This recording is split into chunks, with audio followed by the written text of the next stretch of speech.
I've thought for a long time about all this, and I've made some changes to the journey. Scorpion will not go to Panama. She will not go to San Diego or San Francisco either, because there are unknown mines there. Commander Towers, please tell us your thoughts about mines. Seattle is open to us, Dwight said. We know the mines there, and we know the mines in Puget Sound. We also know about Pearl Harbor. There won't be much danger from mines near Alaska. The ice there carries them away, if there are any. But the ice itself is a problem in the far north. It's a problem, but I think we can feel our way through it. I think we can go through Puget Sound. Then they discussed the radio signals from Seattle. Sir Philip Goodall had a list of the messages received. We don't understand most of these signals, he said. They don't come at any special time. There are more in the winter than in the summer. 169 messages have been received. 2 of these contained English words. 1 word in each message. The rest didn't mean anything. I have the messages here if anybody wants them. The 2 words were waters and the radio connect. Officer made a few notes on the paper in front of him. Sir David Hartman asked, how many hours of messages were received? About 106 hours. And in that time, only 2 words have come through in clear language? The rest is meaningless? That is correct. I don't think the words mean anything, the Admiral said. It's just chance. The real question is, how are these signals sent? You need electric power to send signals. There must be some electric power there still. There may even be someone controlling that power. It's hard to believe, but it is possible. Lieutenant Sunderstrom spoke in a low voice to the captain. Dwight said more loudly, Mr. Sunderstrom knows the radios at Seattle. The lieutenant said, Perhaps. I don't know all of them, but I went to classes at Santa Maria Island once. It was about 5 years ago. They used the same wavelength. Where is Santa Maria Island? The Admiral asked. Near Bremerton, sir. There are several others on that coast. This one is the main Navy school in that part of the world. Commander Towers opened a map and pointed to the island. Here it is, sir, he said. It's connected to this place Manchester by a bridge. How far away could signals from Santa Maria Island be heard? The Admiral asked. The lieutenant said, I'm not certain, sir, but I think they could be heard everywhere.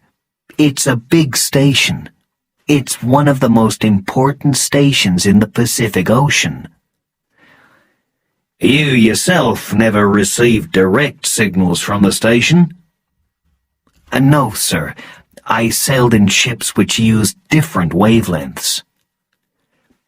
If it is Santa Maria, said Dwight, we can get there easily enough. He looked at the map. He had examined it before, but wanted to be sure. There are 12 meters of water quite near it. If the radiation isn't too bad, we can put an officer on land. He'll wear protective clothes, of course. The lieutenant said, "I'm ready to go myself. I know my way around that place well." After the meeting, Dwight met Moira Davidson for lunch. She was carrying a small case. He looked at it when he ordered the drinks. "Have you been to the shops?" he asked. She was not pleased, and she opened the case. It contained a notebook and pencil. "I'm learning to be a secretary," she said. He was very surprised. "You're on a course?" he cried. "What's wrong? You said once that I ought to work in an office. Every morning I have to be in Russell Street at 9:30. Think of that! 9:30 for me? I have to get up before 7.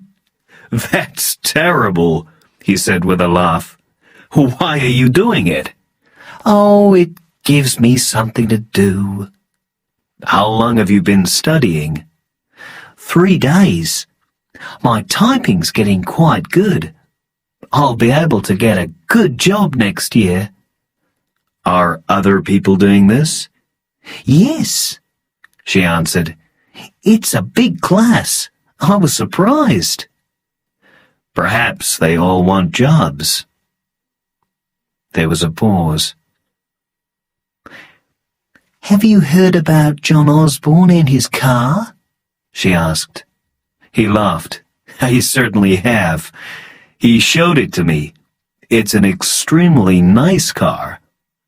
"He's quite crazy," she said. "He'll kill himself in it." "He's having lots of fun," said Dwight, "but he mustn't kill himself before we start on our trip." "When do you start?" "In about a week." "Is it going to be very dangerous?" she asked quietly. There was a short pause. "No," he said. "Why do you think it might be dangerous?" "I spoke to Mary Holmes on the telephone yesterday. She seemed worried. Peter had told her something." "About this trip?" "Not exactly," she replied. "It was something else." The food was brought to the table. "It's quite a long journey," said Dwight. "We'll be away nearly 2 months. We shall be below the surface for about a month. But it isn't more dangerous than any other trip in the north. It's always a bit uncertain when we go into those places, because nuclear bombs have fallen there. We may run into things, particularly when we're below the surface. The bottom of the sea may look different after the bombs. Perhaps a ship has been hit by a nuclear bomb and is lying on the bottom.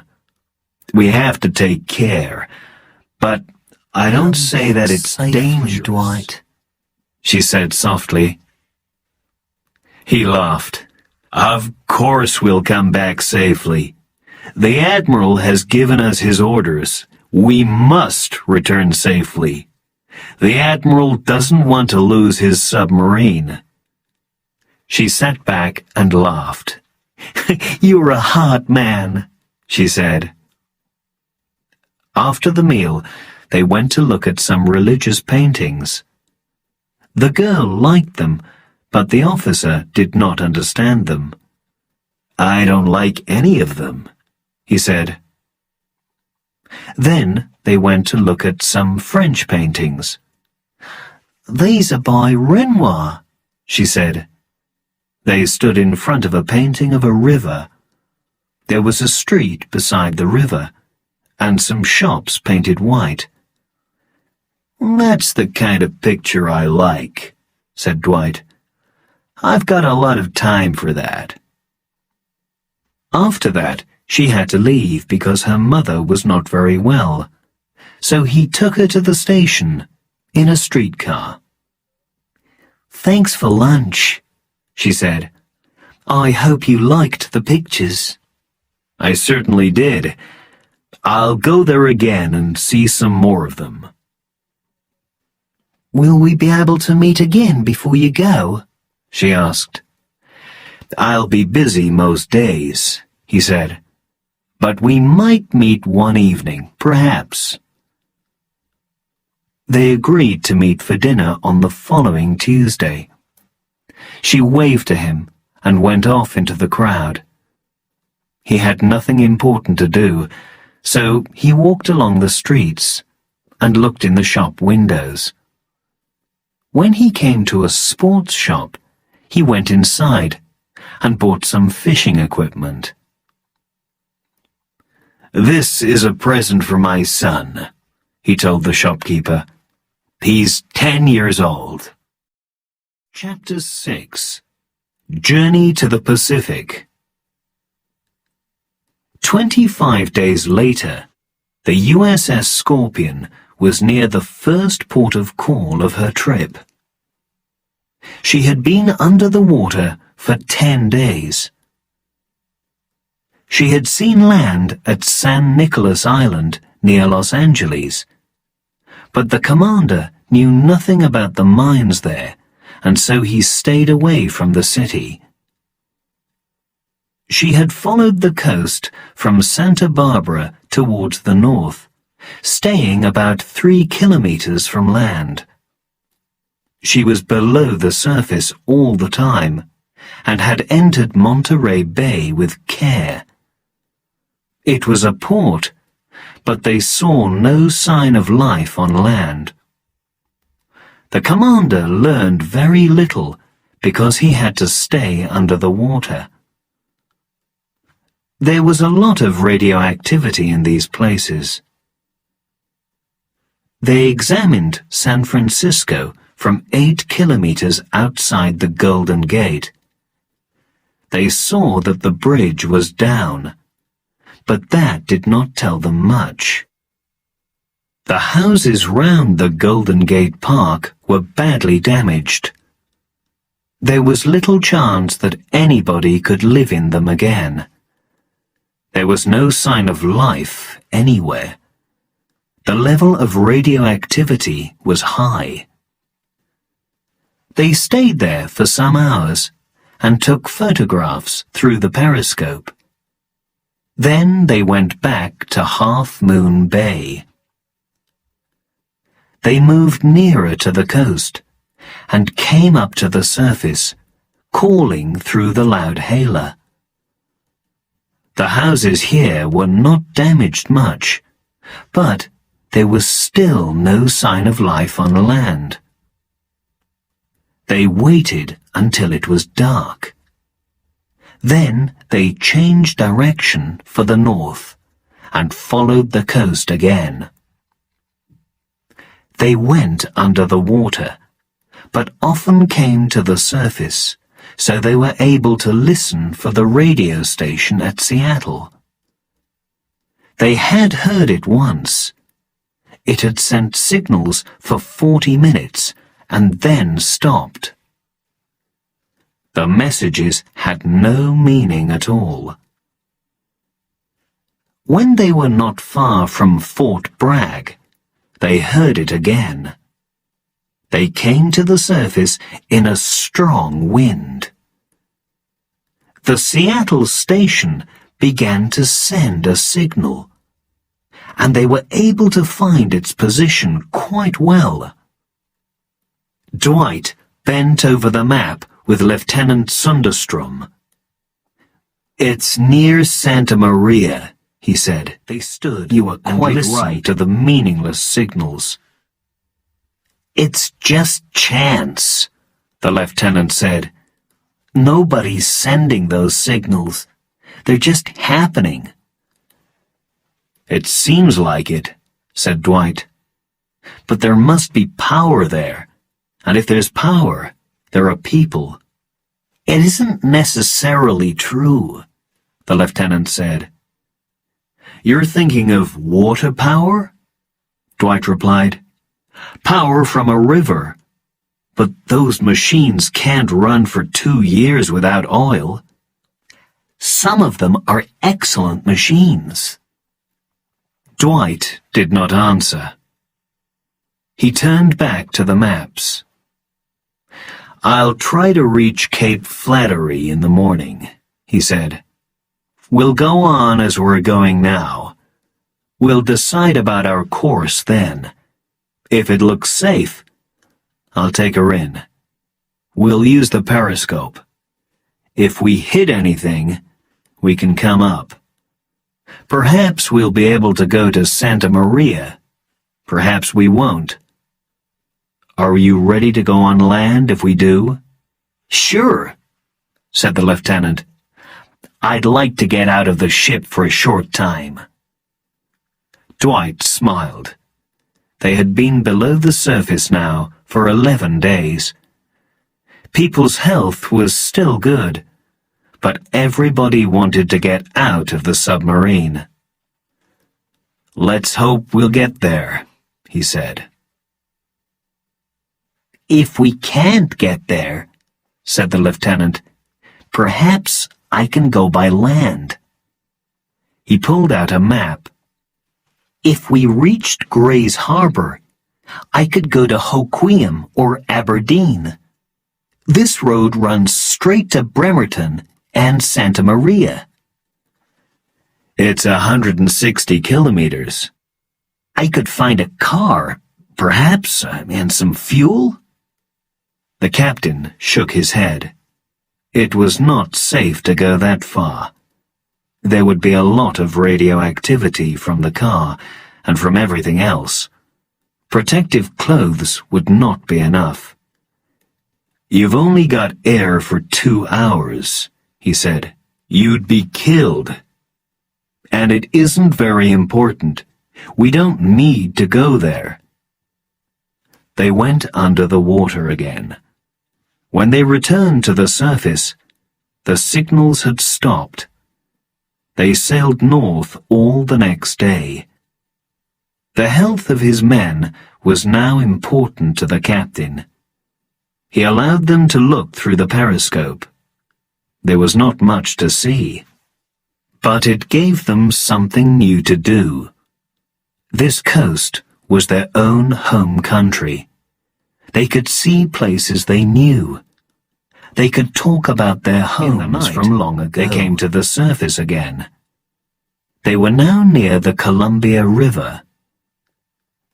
Lieutenant Commander Farrell lifted the periscope and turned it round. Then he cried, "Go and call the captain! Lights on land!" In the next minute or two, they all had a look through the periscope.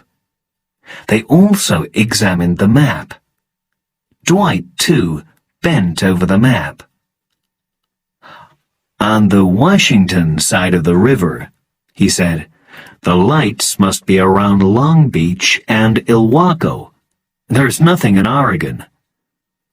From behind him, Lieutenant Sunderstrom said, "Electricity from water power." "I guess so. If there are lights, that explains a lot." He turned to the scientist. "What's the radiation outside, Mr. Osborne?" he said. "Bad, sir." The captain agreed. There could be no life out there. He went to the periscope himself and stood there for a long time. He did not like to take his ship nearer the coast. He could perhaps do that during the day, but it was night now. "Right," he said. "We'll go on in tomorrow." He went back to bed. Tomorrow would be a difficult day, and he must get his sleep. They came to the surface again at 4 o'clock in the morning. They were a little to the north of Gray's Harbor. They could see no lights on land, but there were no towns and few roads here. The fact that there were no lights did not mean much.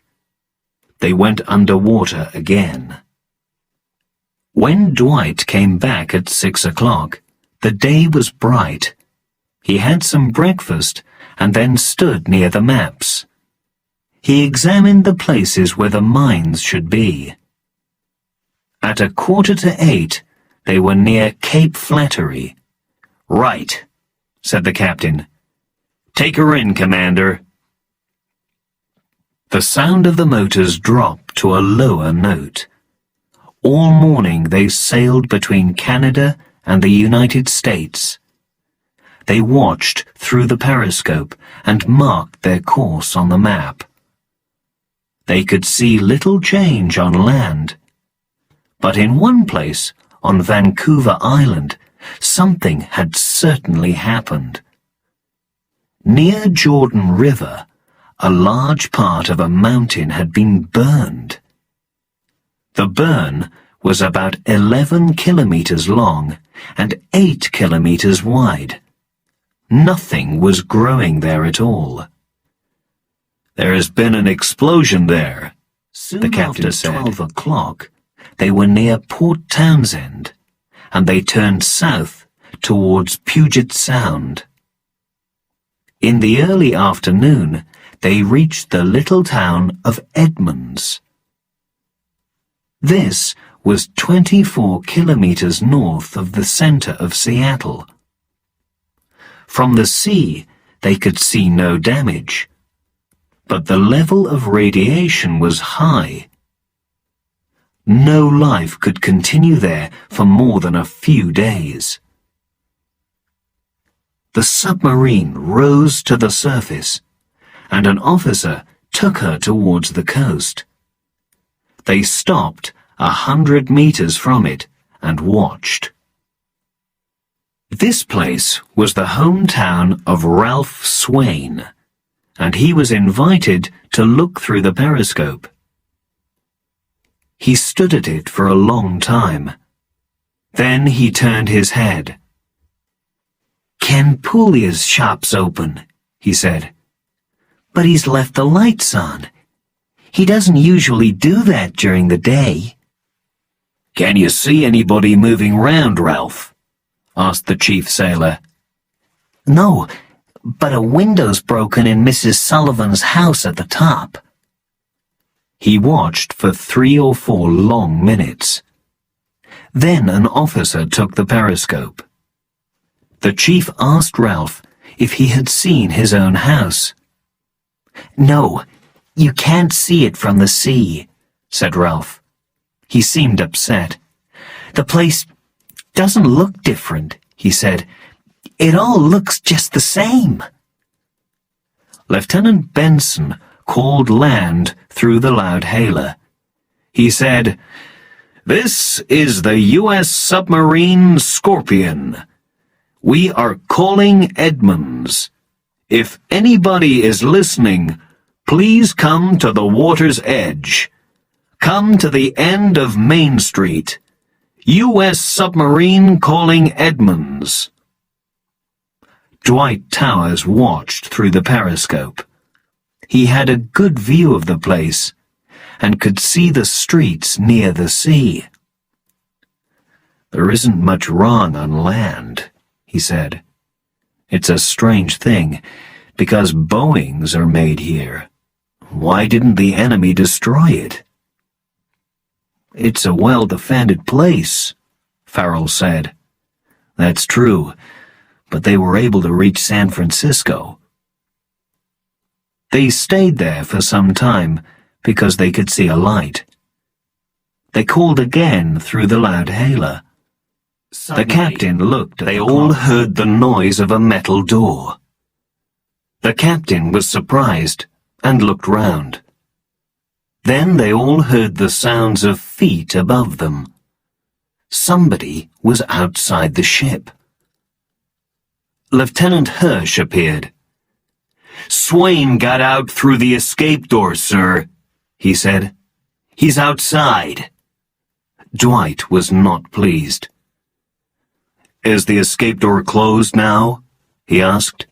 "Yes, sir." The captain turned to the chief sailor.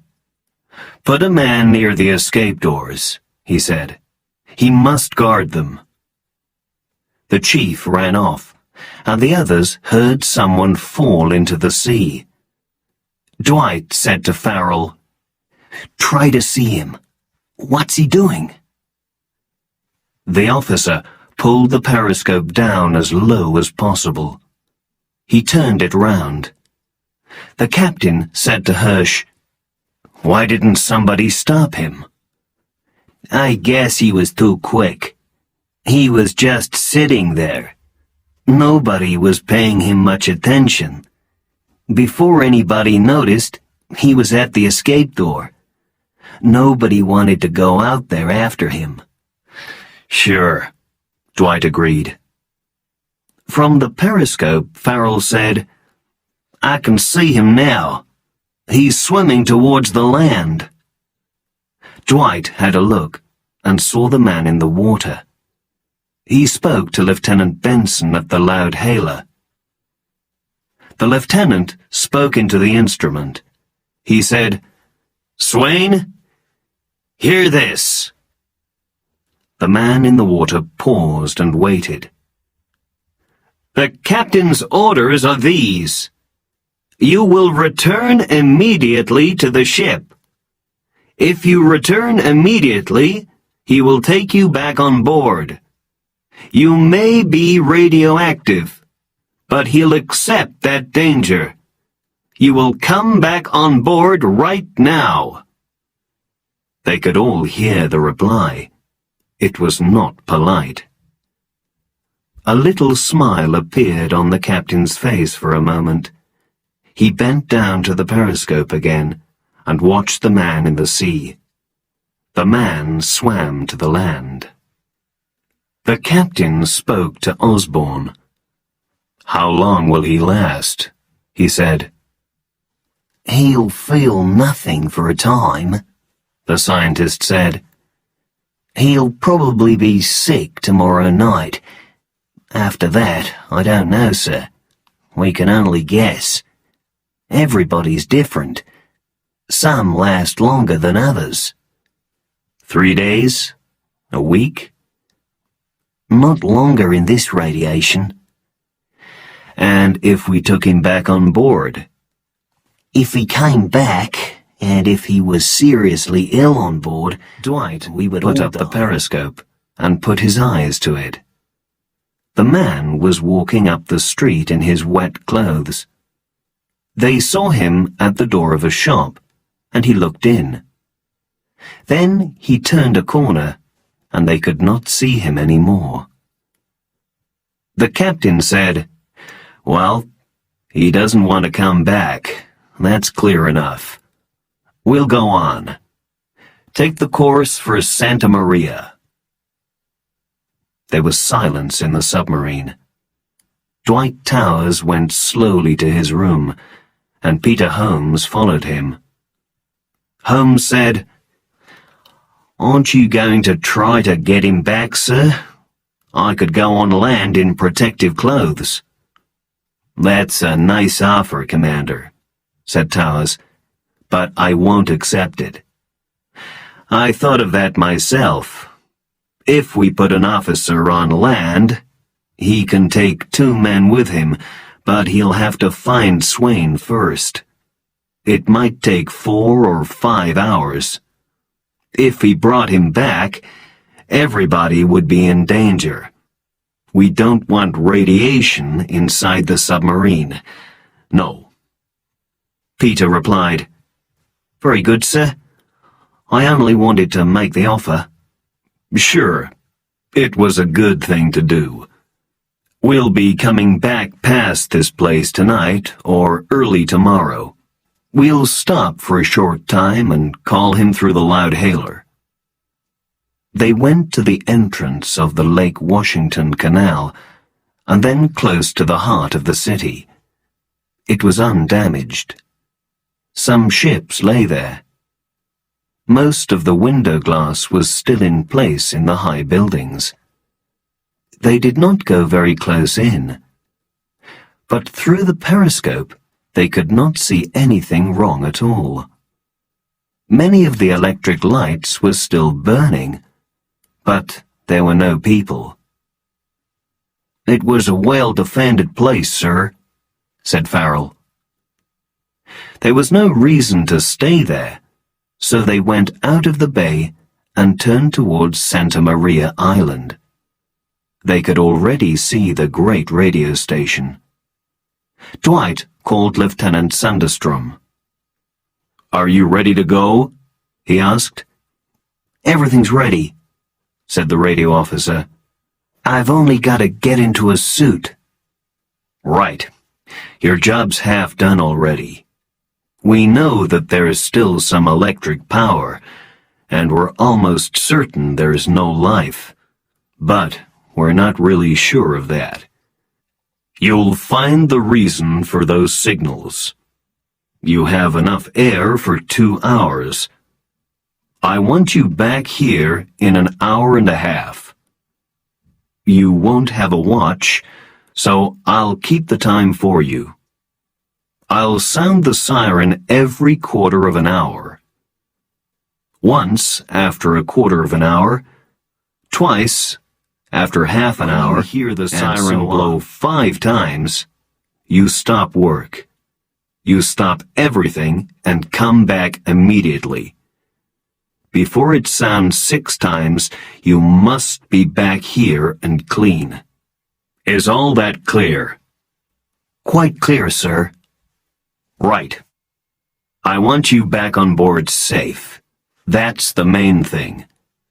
I don't really want to send you at all, but I told the Admiral I would put a man on land. You will not go into any unnecessary danger. If we don't find out the whole story of the signals, it doesn't matter. But if you see signs of life, you may look more closely." "I understand, sir."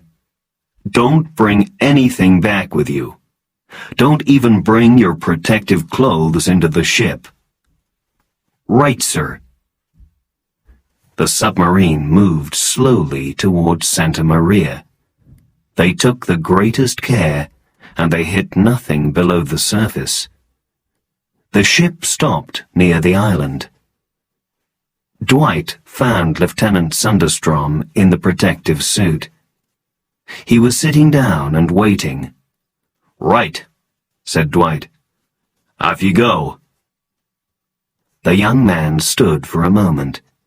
He tested his equipment, put one thumb in the air, and went through the escape door. He closed the door behind him. The sunlight outside was beautiful. He was glad to be out of the ship.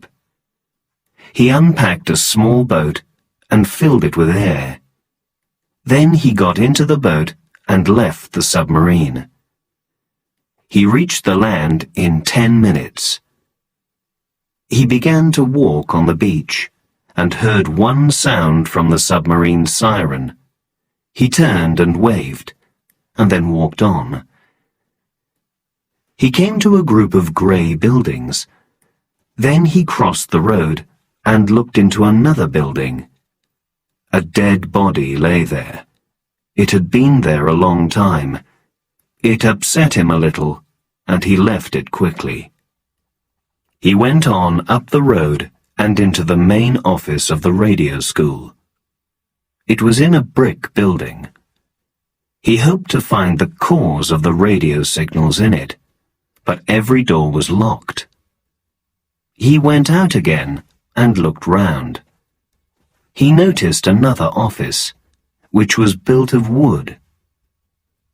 As he walked towards it, he heard the sound of a machine. At the same moment, the siren of the submarine sounded twice. When the sounds had died away, he heard the machine again. He did not need to search long for it. It was running well, but he did not think it would last much longer. He could hear a rough noise inside it. It needed oil. He left the machine and went into the office building. Here, all the doors were unlocked, and some of them were open. The rooms on the ground floor seemed to be offices. Papers and messages lay on the floor like dead leaves. Water had caused a lot of damage here. One window had gone. He went up to the next floor. It was the main signals room, and there were 2 desks in it. Each of them had some grey radio equipment in front of it. All the instruments at one desk were dead and silent. The other desk was near the window. Part of the window had been blown onto the desk. One end of it stuck out of the building and was moving gently in the wind. The send key was under the other end of the moving window. He reached out and lifted the window. Then he let it fall again. It pushed the key down, and an instrument showed that a signal had been sent. The wind on the moving window had been sending signals to the world. So now one of Scorpion's jobs was completed. Sundström knew the cause of the strange radio signals. He lifted the window from the desk and put it down on the floor. Then he sat down at the desk and put his hand on the key. He began to send a message in English, in clear language. Santa Maria sending. USS Scorpion reporting. No life here. The station is closing down. He repeated this message again and again. While he was doing this, the siren blew 3 times. As he worked, he looked around the office. There were 1 or 2 bottles there, and he noticed some papers near a window. They were copies of the Saturday Evening Post. He stopped sending messages after about 20 minutes. At the end, he added a few more words. Lieutenant Sundström sending. All in good health on board. Going north to Alaska. Closing the station down now. He took his hand from the key and looked at the instruments. They had done an excellent job. They had worked for 2 years alone and without oil or care. And they were still working. He stood up and went down to the ground floor. The siren blew 4 times while he was there. His work was done, and he still had a quarter of an hour. He did not want to go into the other rooms. He did not want to see any more dead bodies if it was not necessary. He went upstairs again and examined the copies of the Saturday Evening Post. 3 of them were dated after Scorpion had left Pearl Harbor, before the war. He began to read, and then the siren blew 5 times. He left the office immediately and closed the door behind him. He went out of the building and walked towards the sea. He noticed another building. Some people seemed to be having a party in it. Part of a woman's dress was waving in the wind. 5 men and 2 women were sitting at a table, and there were some glasses on it. He went closer, but then he stopped and began to feel sick. This party had been going on for more than a year. The people were dead and had been there for a very long time. He turned away and hurried on towards the sea. He wanted now to be with other men and safe in the submarine. When he reached the ship, he took off all his protective clothes. He left the small boat and entered through a special door. Once inside, he washed himself well. Then he went into the main part of the submarine. John Osborne met him and tested his body for radiation. There was none. And he went to make his report to Dwight Towers. "We got your signals here," the captain said.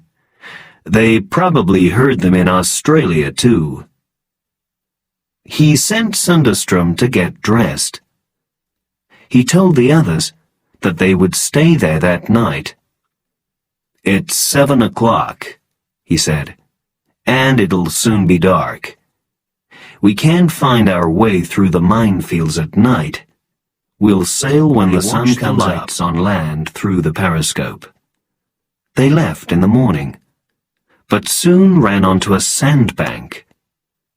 Later, they managed to reach deep water and turned towards the open sea. At 10:20, Lieutenant Hirsch called the chief officer to the periscope. "A boat, sir," he said. The captain had a look. "That's Swain," he said quietly. "He's found a boat and some petrol, and he's fishing." "Well, what do you think of that?" cried the chief officer.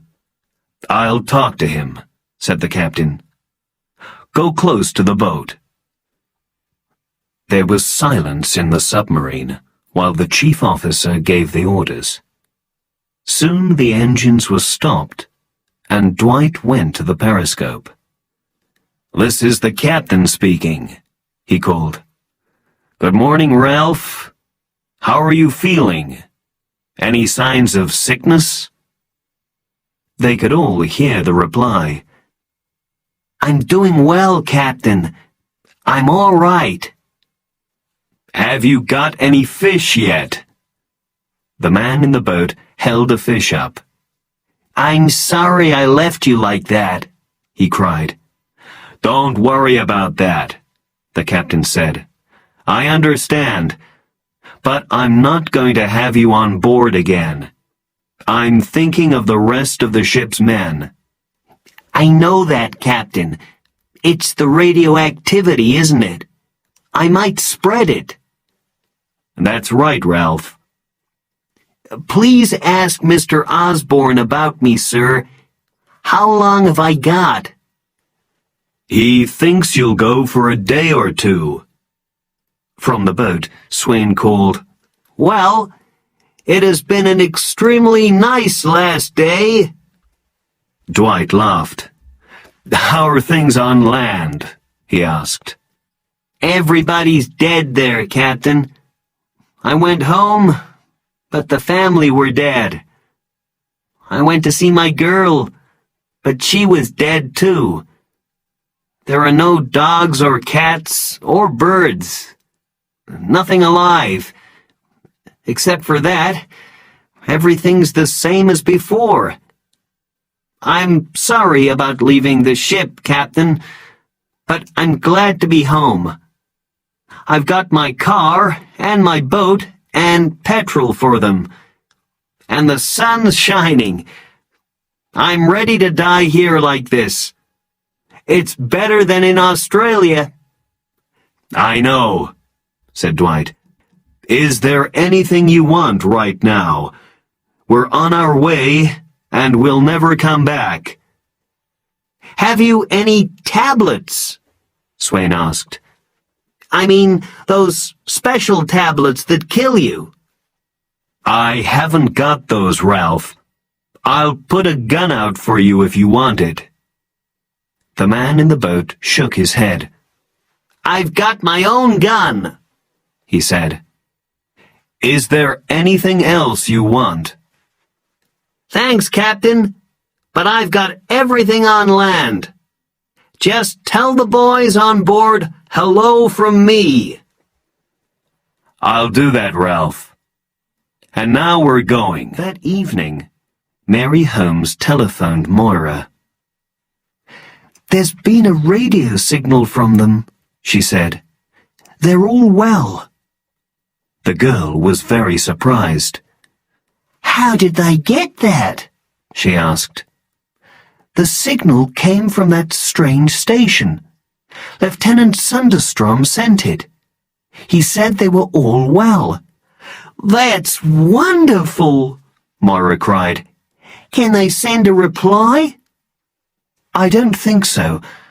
Sunderstrom was closing the station, and there wasn't anything alive there. How are you feeling, dear?" "Better than I was 5 minutes ago. I'll come over to see you." She arrived at Falmouth Station 2 nights later, and they talked about a holiday.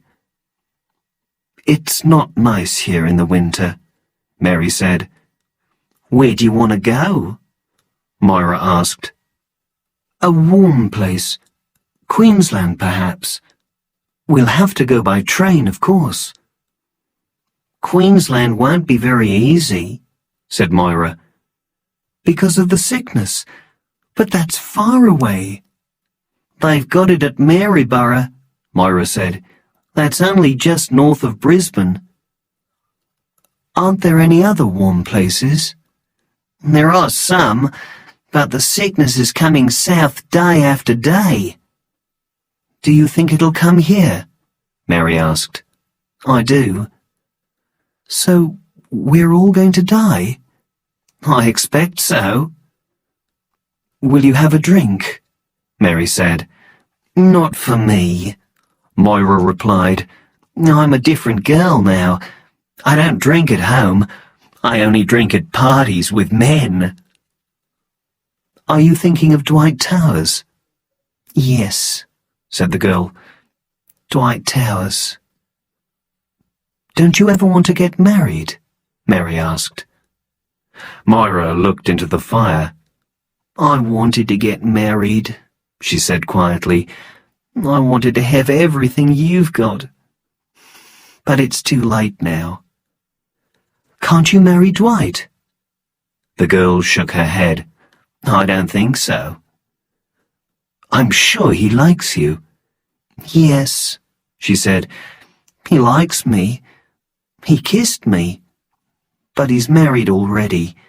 He has a wife and 2 children in America." Mary was very surprised. "It's not possible, my dear," she said. "He thinks he's going home to them," Moira said. "He's going to see them next September. He'll meet them in his own hometown at Mystic." She paused. "We're all a bit crazy these days." "Does he really think his wife's alive?" "I don't know, but he thinks he'll be dead next September. He thinks he's going home to his family then." They talked about radiation sickness and death. Then they went to look at the red boxes in the cupboard. 18 days later, USS Scorpion rose to the surface. The submarine was now near Norfolk Island. The weather was bad in the Tasman Sea in winter. The men went up into the fresh air, but it was cold outside. Their health was not good now. They had been underwater a long time, and they all had white faces. But Dwight was pleased with the trip. He had done the job, and he had brought back all the men except Swain. At one time he had been very anxious because Lieutenant Brodie had been ill. But happily now the officer was a little better. They had proved that Jorgensen was wrong. They had sailed far to the north and had reached the waters near Kodiak, Alaska. The radiation there was no less than the radiation at Seattle. At Pearl Harbor, they had learned nothing. They had sailed right into the port. None of the men had their old homes in Honolulu, and he did not put an officer on land. There was nothing important there. They saw a lot of ships in the port, and made a list of them. They also made a note of any damage, and then they left. From the Tasman Sea, they sent a signal to Australia. They reported that they would reach Williamstown soon. The reply asked about their health, and Dwight had to explain about Swain. In the middle of the morning, a more important signal arrived. The date was 3 days before. The signal said, "From Commanding Officer U.S. Naval Forces Brisbane to Commander Dwight L. Towers, USS Scorpion. Subject, additional duties. At this date, you will immediately accept the duties of Commanding Officer U.S. Naval Forces in all areas. You will decide on the positions of these forces. You will also end or continue their work with the Australian Command as you decide. This makes you an admiral if you want to be one. Goodbye and good luck. Jerry Shaw. Copy to First Naval Member, Royal Australian Navy." Dwight read this signal and then sent for Peter Holmes. He gave him the signal, but did not discuss the subject. After Peter had read it, the captain spoke. "I guess this means that Brisbane's dead," he said. Brisbane was 400 kilometers north. "They couldn't move the ships at Brisbane," the captain said. "They had no fuel oil." "Why did the commanding officers stay there? A man can move to the south by land." "He was captain of a ship, and the ship couldn't move," Dwight said. "A captain stays with his men." Towers sent a short signal in reply. He marked it to Brisbane, with a copy to the first naval member. Another signal was put on his desk later. It told him that no more messages could be sent to Brisbane. Chapter 7. A Time of Rest. Peter Holmes reported to the Admiral after their return. The ship was now at Williamstown again. The Admiral asked him to sit down. "I expect you want to know something about your next appointment." "I believe there are only 2 or 3 months more," Peter said. The Admiral agreed. "That seems to be correct. You prefer to be on land at the end. You told me that before. I have not forgotten." "I have to think of my wife," Peter agreed. "Of course. Scorpion needs repairs. I expect you know that." "Yes, sir. The captain wanted to have that done." "Would you like to stay with her during this time? Commander Towers has asked for your appointment to continue." "If I stay on, sir, can I live at Falmouth? The journey takes about an hour and 3/4. "You must ask Commander Towers about that. I think he'll agree." "Thank you, sir." "Come back and see me again if you want to leave."